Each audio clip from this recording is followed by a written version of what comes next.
there was a huge crowd that was really swelling right outside the Capitol. And it was around lunchtime when we got that first evacuation call. My name is Linda Lorelle, and I'm asking you to have the courage to listen with an open mind to all of our voices, because our voices matter.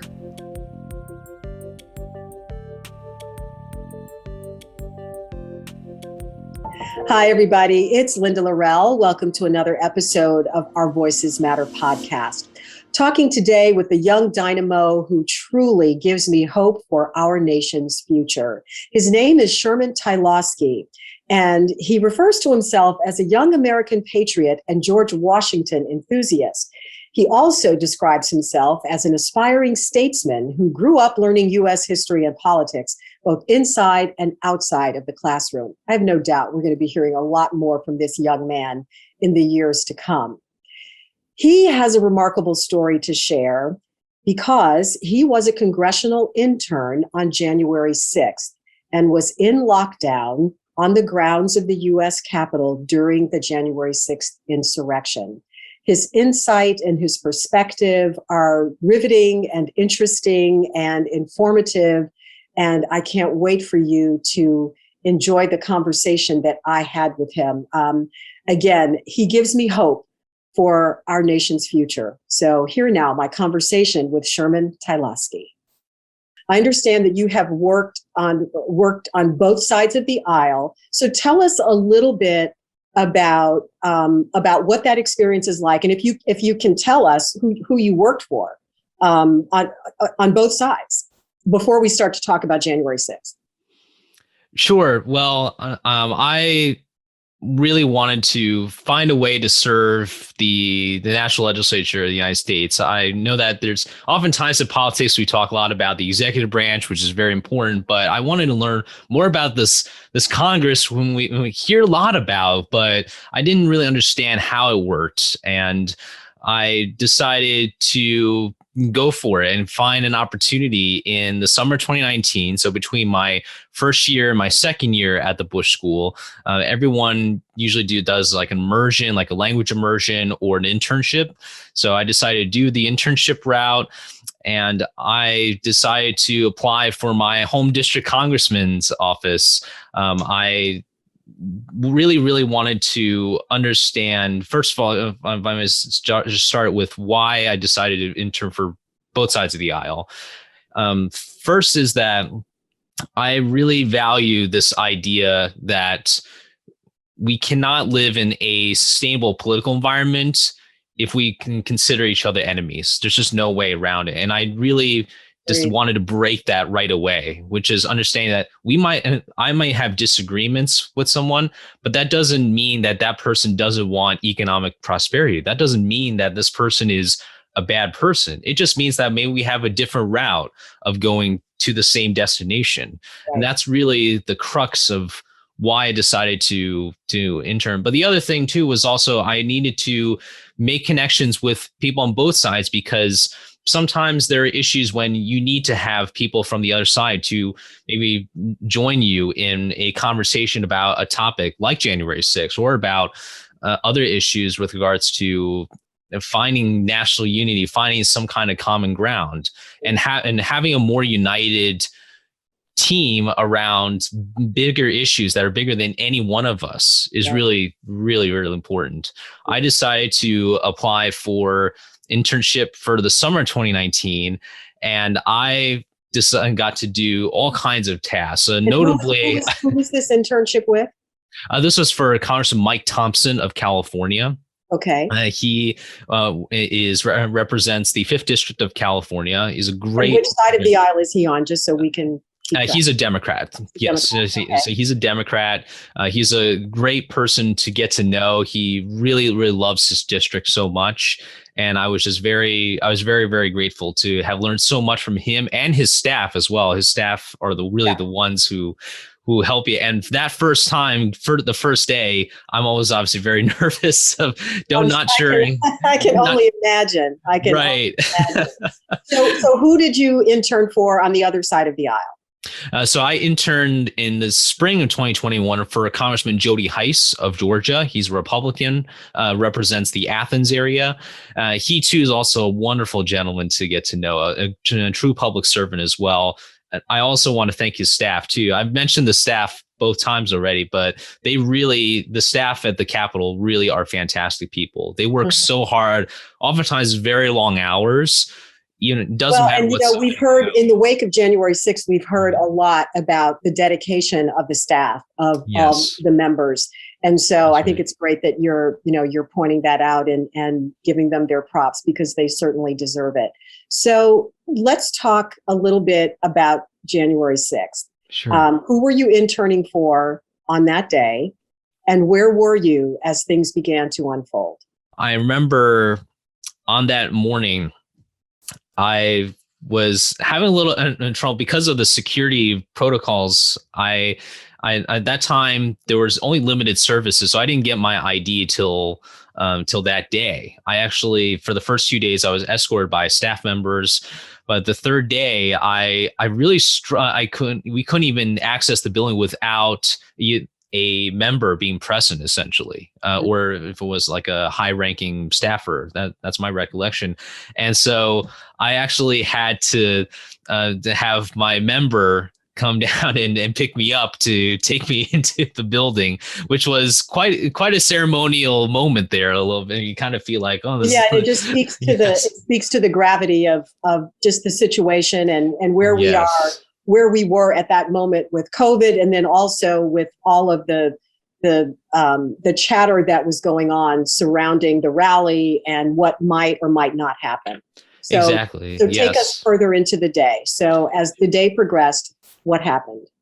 Sure. Well, I got in and I was told, just get your ID, and I went down to the ID office, got my ID, and who knew that actually would be very much a very valuable tool that I could use if something were to go wrong at that day. That's kind of what I was told. And I remember we were feeling a lot of phone calls because this was a wake of the Georgia elections. Obviously, the certification was being held in the main Capitol building. I was not in the main building. I was in one of the House offices then. Okay. And I remember learning about the rally. And then I was able to, through news reports and through TV, to see that there was a huge crowd that was really swelling right outside the Capitol. Mm-hmm. And it was around lunchtime when we got that first evacuation call. And from the information I heard, it was that there was a bomb outside the RNC building, which is very, very close to the House buildings. That was the first thing. I was like, oh my gosh, like, what do you mean? What were you thinking at that moment? I mean, I was just like, I didn't know what to believe, because it's really hard to figure out, what if, they need to go there and check it out. And, not to mention that if, God forbid it went off, it could have injured or unfortunately killed someone. Yeah. And I was just, at that point, I knew that this was something major is going to happen. And I didn't want this to happen for sure, obviously, but for something that severe, to be evacuated the first time, I was evacuated to a different part of the complex. Okay. And we actually got the call back saying that we got the all clear, and that we were able to safely go back to our office. But then not even like a minute later, we get a second evacuation call. And the information I got, at least from what I knew, was that there was an intruder in the Cannon building. That was all I heard. And you don't know where this person is. The building that you were in. Yes, I was in the Cannon building, and that's the only, and all the house buildings and everything are connected. So you don't know where that person is. All you know is that there could be someone in the Cannon building. Somebody who should not be there was possibly there. So exactly. Give us a sense of how close the Cannon building is to the Capitol itself, and how it's connected, if you can. Sure. So there is a tunnel that connects the Cannon building and the Capitol building. And it's obviously used because of the inclement weather that can happen in DC and everything. It's a very well known tunnel. It seems like a very long way, and I've felt that way many times walking through it. But there is that connection between the Cannon building, really the House buildings, because they're all connected, and the main Capitol building. And when you have someone intruding in the Cannon building, now they can have access depending on where they are. They can run down that tunnel. So it was just a very uncertain moment. And when we got evacuated, I can't disclose exactly where we were, but I remember just being in hiding in this room somewhere, kind of like a bit of a dark room. But it was Were you with other people? I was with members of Congress and staffers, and Wow. we were all just kind of, it was a pretty large space. How many would you say were in the space where you were huddled up? I'd say probably a couple dozen if you add up some other people as well. So it wasn't like members, a huge group. And other folks. Yes, that's right. So how long were you there? I was in lockdown for about probably 5-6 hours. It was a long time. And, all you can really do, if I'm going to say all you can do was we're kind of tuned into our phones and the TV. Yeah, that's what I was going to ask you. So were you able, your communications were still operational. So you were still able to hear the reports of what was happening on television. Were you able to reach out to your family? Were you, calling your mom and dad and saying, "Hey, I'm okay, don't worry"? What were you doing? Absolutely. I started getting text messages from my parents, from friends, and there was one guy who had given me a lift from the airport and just a few days ago. It was just like, hey man, are you okay? Like, this is just crazy. Like, because he knew that I was working on that day, and I told my parents what was happening. I gave them up to text message updates. I've made sure that I was telling people, say I'm all right for now. I'm in a secluded location, but it was really just watching the footage that from TV and from social media. My heart really sank because I mentioned earlier that I interned in summer 2019. I was bringing visitors into the Capitol to show them around, to show them how beautiful a place it is. When I really saw this destruction, this desecration of the people's house, that's what really, really bothers me a lot, because that's a place that I revere so much and that we all revere.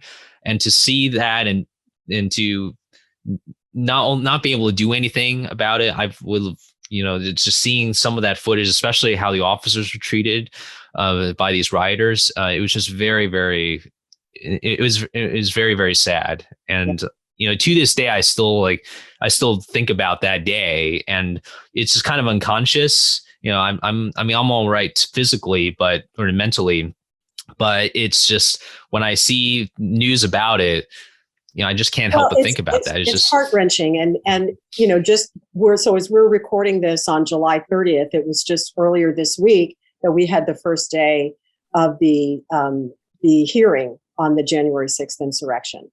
And the 4 officers testified. And I cried through the entire thing. I cried probably even more on that day than I did on the day that it actually happened. Because, on January 6th, we're all sort of watching in horror and disbelief, really, and, trying to synthesize and process. But then when you hear the actual first person accounts of the officers who literally, put their lives on the line to protect members and you and everybody else who was there and having to be in seclusion because of the attack that was happening, was just heartbreaking. And even more so is now to see the reaction of those who still do not want to admit what took place, in spite of seeing it in front of their very eyes, and now demonizing the officers for sharing their truth and saying, this is what happened to me, and this is what all of us experienced. So as someone who not only was there and, went through that on a personal level, but also as someone who is dedicating his life to helping us see both sides of an issue. What are your thoughts about how we move forward from here? You said you used to give people tours through the Capitol. Well, there was one member of Congress who said what happened that day was nothing unlike just a nice little tour. Well, clearly that's not true. So what are your thoughts?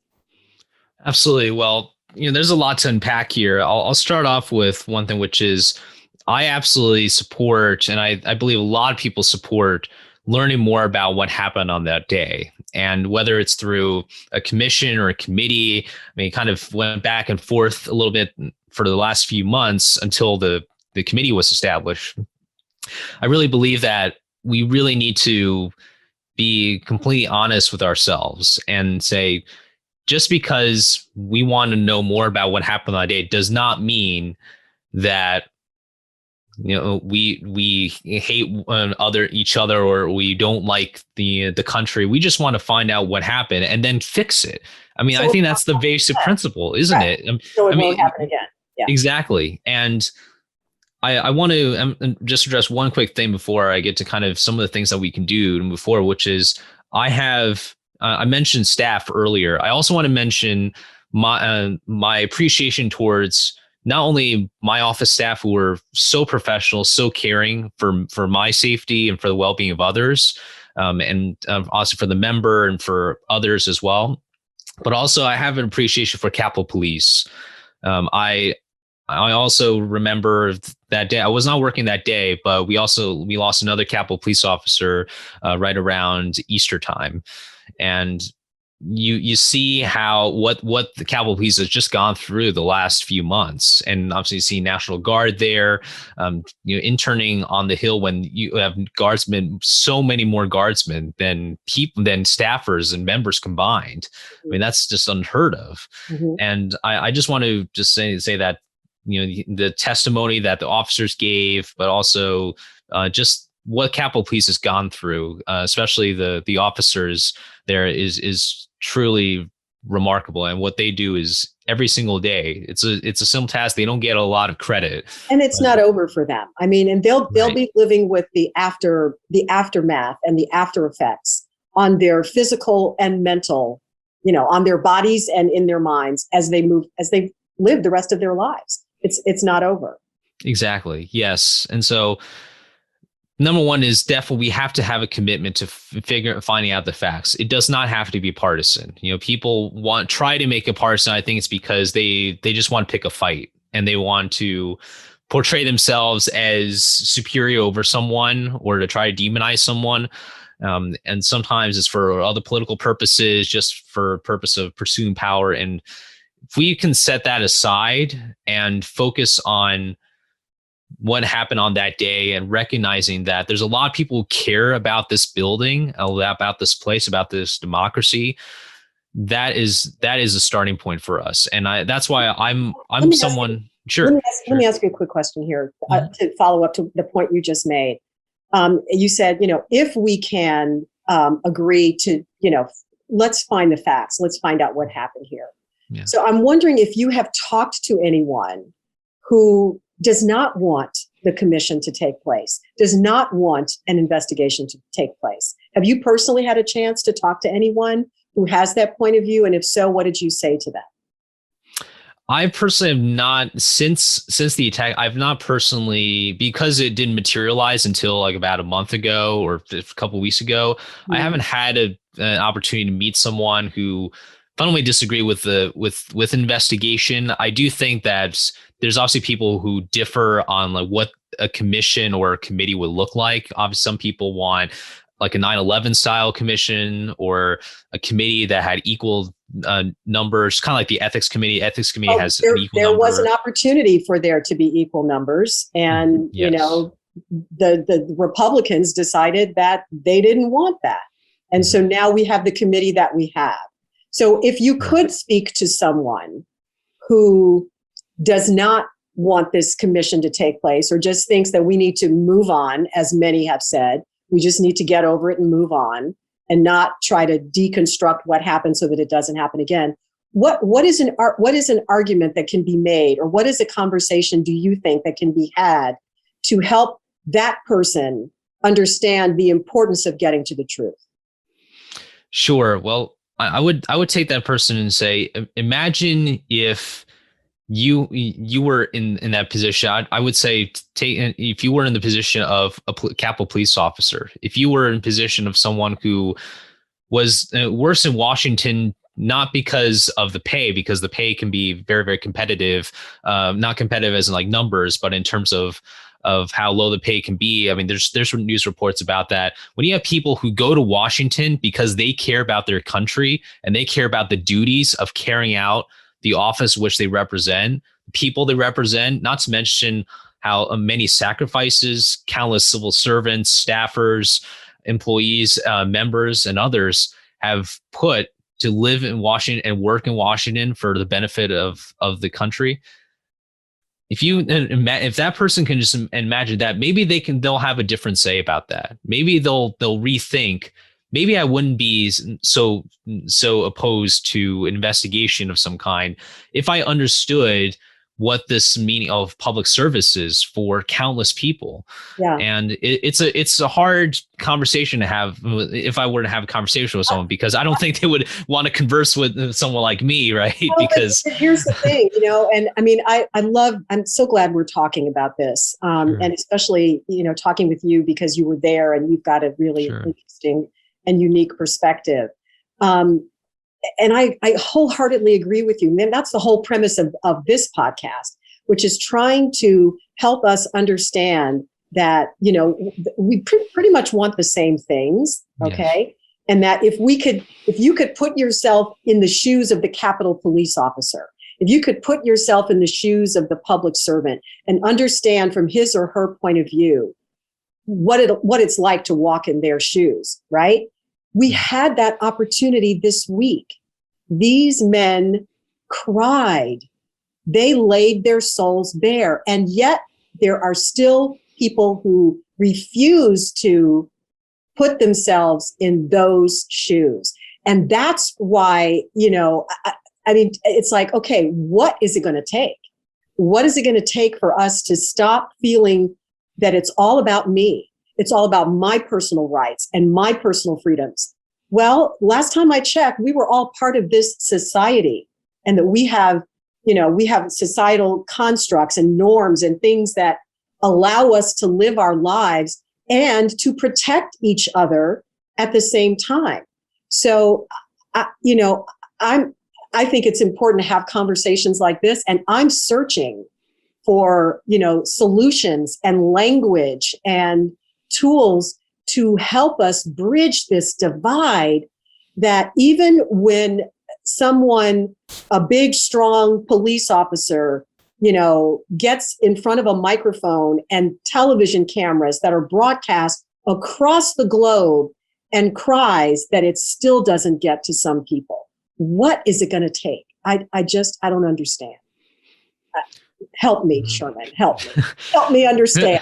Help us get to that next step, because it's your generation, babe. It's your generation that's going to get us there. How old are you, by the way? I'm 24 this year. 24. Okay. So, it's going to be on you guys. But people of my generation, we need to do our part and stop this thing from rolling downhill. So how do we get that boulder to go back up?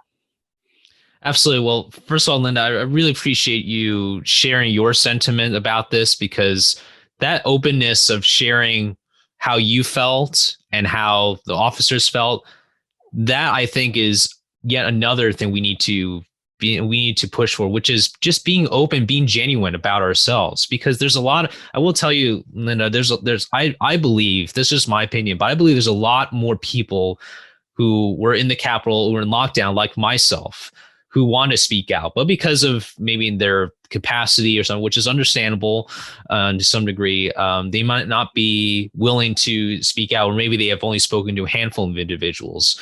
I hope that people will find that courage to speak out and say, this is how I generally felt. I wanted to put my thoughts and my emotions on the record because I know that this is vitally important. I speak about this because not because I think it's a pleasant subject. I speak it because, as you were kind of alluding to, this is something that young people need to understand as well, especially those. I mean, think about how we're going to build that next generation of public service leaders. Every generation needs to have a sustainable public service, draw and liking for. Otherwise, how are we going to attract the best and the brightest to work for our nation and to work, I think, in various different kinds of capacities? I think there's so many other ways that we can expand the public service pie, so to speak, to include cyber and other professionals. But I think it really starts with having people understand what happened on that day, understanding that this day was about a number of different things that have gone wrong. You can't just blame Capitol Police. You can't just blame security at that event. There's a number of things that we can do better.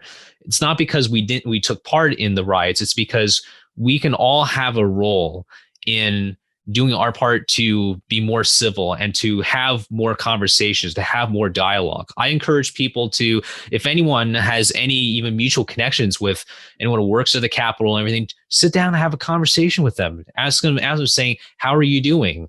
How do you feel about the state of the nation right now? What can I do? What can my community do to help you, to give you more faith and confidence, and support you in what you do in public service? That, I think, is having those communities come together around public service and to have more opportunities to grow those opportunities beyond just what we have in Washington, but to have people from all across the country to be able to pitch in. I mentioned cyber earlier. That could be another avenue where we can have people get involved in civics and understanding the framework of how our nation is governed.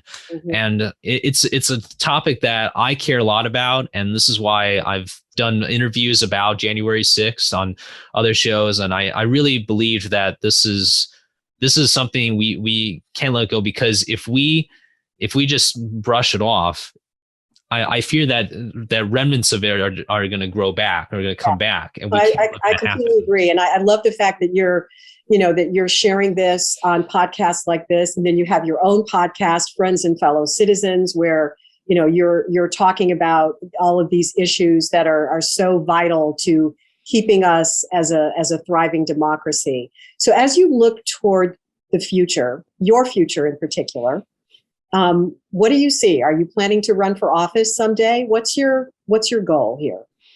Absolutely. That is my goal. I would love to run for office. Am I interviewing a future president of the United States? You never know. I would love to run for office because I really believe that having this opportunity to go for something higher, not for power, but to be able to have that change. I will just emphasize about those 2 congressional internships I've had, which are huge cornerstones and foundations for what I would like to do in the future. I've learned to appreciate so many more people who maybe don't get as much credit as they probably should. I've gotten to connect with people whom I maybe don't agree with politically, but who are just fantastic people to speak to and to work with. I've gotten to get to know constituents and show them around that beautiful building, showing those beautiful paintings, the statues, even bringing them to the House chamber and the Senate chamber when they were open, just to be able to have them and to witness that so much history is happening there in those 2 chambers. Yeah. It's just a remarkable feeling. And for me, I would like to bring that spirit of patriotism, of that service, to the office, whatever office I'm elected to. I would love to bring that, and not only find the policies and pass the laws that to make people's lives better, but to also understand that each office should be an institution, and knowing that it's not, you're not the one, you don't own that position. That position is going to be passed along as people are going to get elected. So understanding the institution of Congress, of whatever position that I like to run for, that is going to be a top priority for me as I approach in the future years. I can't wait to see what's going to happen and what's going to come. I can't wait to see it either. I really can't. I cannot wait to see what you're going to do next, and when you might decide to run for office. And I have so enjoyed this conversation on many levels. And what I think I love most about this conversation is that as we kind of wrap it up, I have no idea what your political ideology is. And more important, I don't care. It doesn't matter, because we have had a very robust, I think, interesting conversation. And, we may or may not be aligned politically, but it doesn't matter. We're aligned as humans.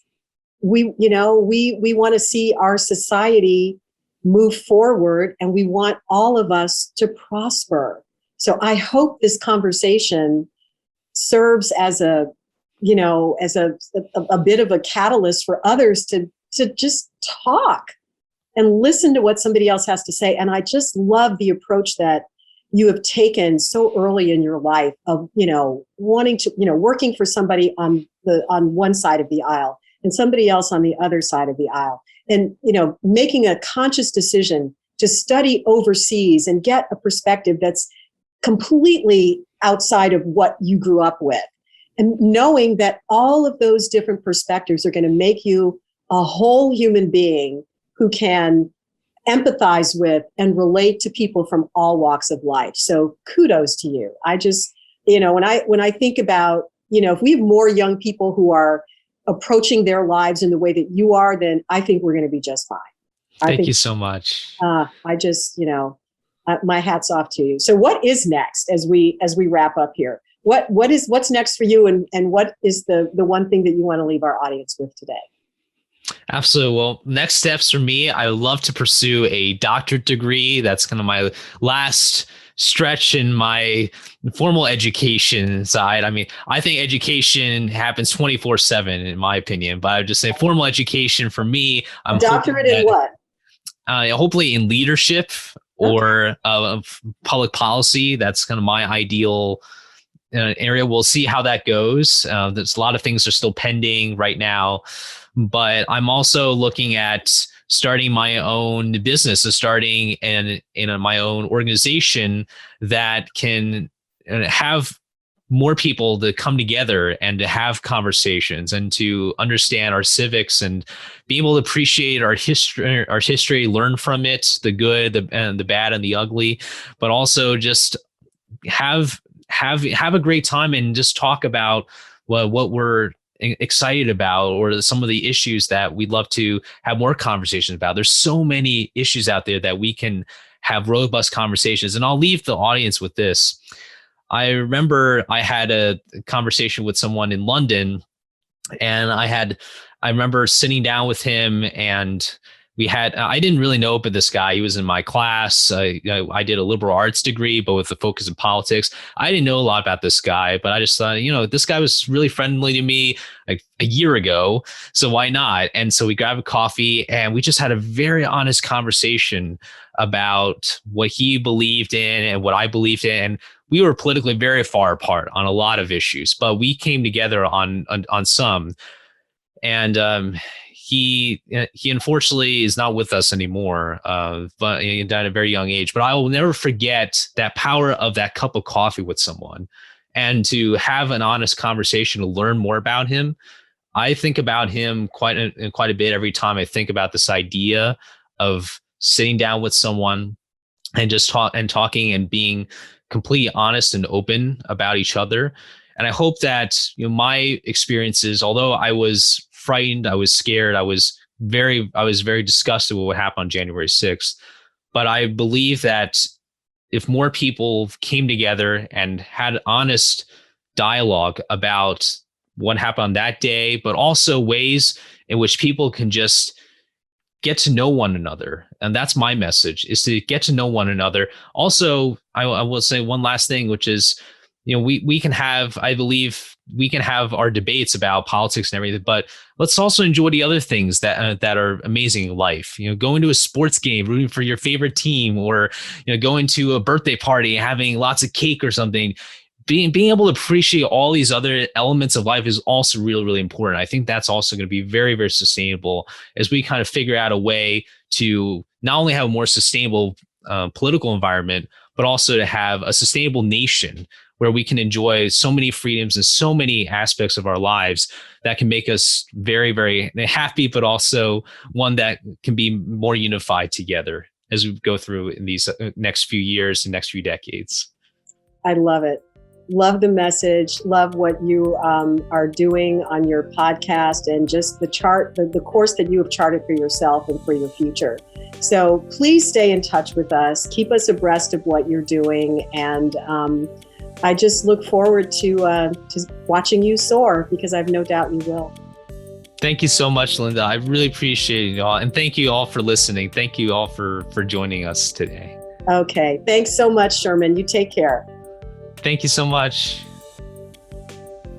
Didn't I tell you he was a dynamo? If you want to continue to follow Sherman's adventures, you can, of course, catch up with him on his podcast, Friends and Fellow Citizens, which we will link to in the show notes, and link to everything that he's doing, so you can continue to see what he's up to as he finishes his PhD and then goes on to run for office and who knows what else. So, as always, just want to say thank you for being a part of the Our Voices Matter podcast family and community. Would love it if you would download and subscribe and share and like and review, and all the stuff to do to help spread the word, so we can continue this movement of trying to find common ground and remind us of our common humanity, because we are all in this together. Thanks again for giving Sherman permission to speak and for having the courage to listen with an open mind. We'll see you next time.